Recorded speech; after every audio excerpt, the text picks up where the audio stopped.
Halo teman-teman, kembali lagi di SBP on the Weekend.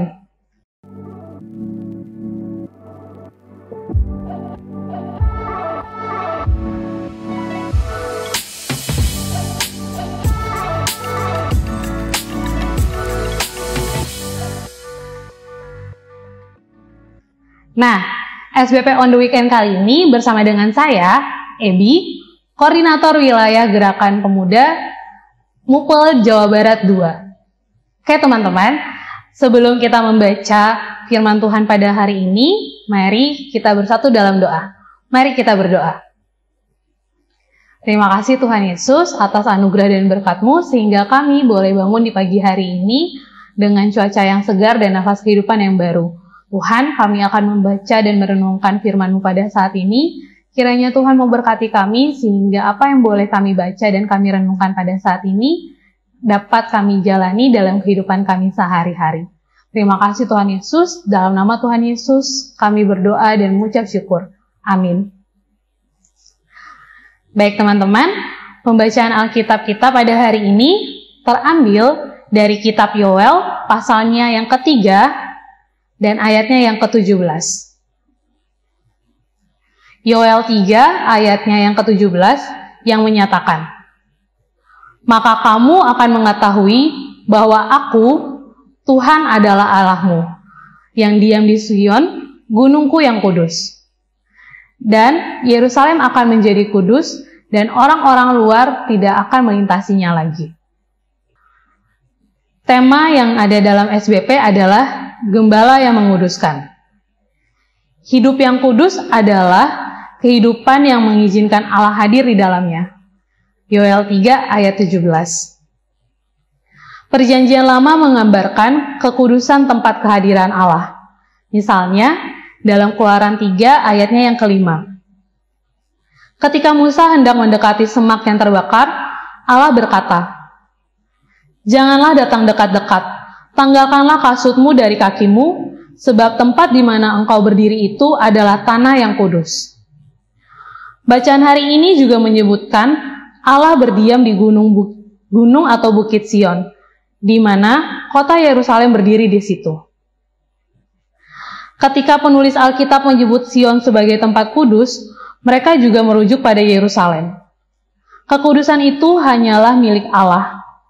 Sebuah tempat menjadi kudus karena Allah hadir di dalamnya. Dengan mengatakan bahwa Ia berdiam di Sion, Allah berkenan untuk menguduskan umat Israel. Sebelumnya, Allah berkehendak agar umat Israel berbalik kepadanya. Kini, Ia juga ingin agar mereka menjadi kudus. Sobat muda, Allah adalah gembala yang menguduskan domba-dombanya. Sebagai dombanya, umat Allah harus hidup kudus. Tidak tahukah kamu bahwa kamu adalah bait Allah dan bahwa roh Allah diam di dalam kamu? 1 Korintus 3 ayatnya yang ke-16. Sama seperti Allah berdiam di Yerusalem dan menguduskannya, Allah juga berdiam di dalam tubuh kita dan menguduskannya. Ia selalu mengingatkan kita untuk berbalik kepadanya. Inilah hidup kudus yang harus kita jalani. Yakni, selalu ingat dan selalu terpaut kepada Allah. Ketika kita sudah menyimpang, hendaknya kita selalu berbalik kepada Allah. Merenungkan firman Tuhan setiap hari akan membuat diri kita semakin peka terhadap cara-cara atau jalan-jalan yang Tuhan kehendaki untuk kita pilih dan jalani. Kita tidak mampu menemukan jawaban Tuhan hanya dengan sekali membaca Alkitab, melainkan dengan merenungkan firman-Nya dalam ketekunan setiap hari. Hidup kudus berarti kita melibatkan Allah dalam pikiran, perkataan, dan perbuatan kita. Kudus dalam Kamus Besar Bahasa Indonesia adalah suci atau murni. Dalam bacaan kita saat ini, mengingatkan kita bahwa Tuhan menginginkan kita, anak-anaknya, untuk hidup kudus. Bagaimana caranya untuk hidup kudus? Dengan melibatkan Tuhan dalam pikiran, perkataan, dan perbuatan kita. Nah, seringkali kita itu lupa ketika kita diperhadapkan oleh masalah atau pergumulan hidup. Dan kita itu selalu mengandalkan diri kita sendiri.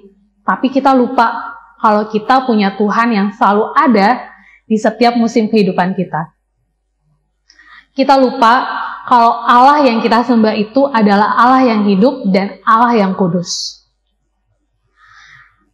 Nah, sekarang pertanyaannya itu adalah, maukah kita muda-mudi GP-GPIB untuk melibatkan Tuhan dalam kehidupan kita, sehingga kita dapat hidup dalam kekudusan dan berkenan di hadapannya? Jawabannya cukup teman-teman jawab dalam hati dan cukup teman-teman renungkan. Semangat selalu teman-teman untuk melibatkan Tuhan dalam kehidupan kita masing-masing. Yakin dan percayalah bahwa Ia hanya sejauh doa. Oke teman-teman, untuk mengakhiri SBP on the Weekend kali ini, kita akan satu dalam doa. Mari kita berdoa. Terima kasih Tuhan atas berkat dan anugerah-Mu, sehingga kami boleh bersama-sama membaca firman-Mu pada hari ini, dan membaca SBP pada hari ini, serta kami boleh merenungkannya bersama-sama.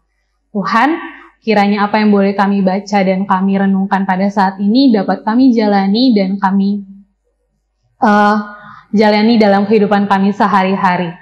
Ajarkan kami Tuhan untuk selalu hidup kudus yang sesuai dan seturut dengan kehendak-Mu saja.